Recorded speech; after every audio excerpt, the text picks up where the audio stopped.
Okay, one of the things you may consider doing is cleaning out the fins of your air conditioner unit.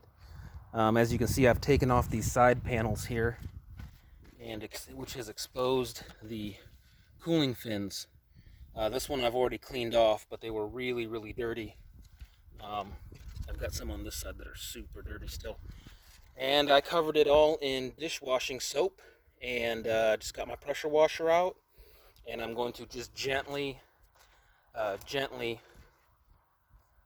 try to get all the debris from within these cooling fins. And it's kind of fun if I'll admit to it. It's pretty fun because it makes a lot of bubbles.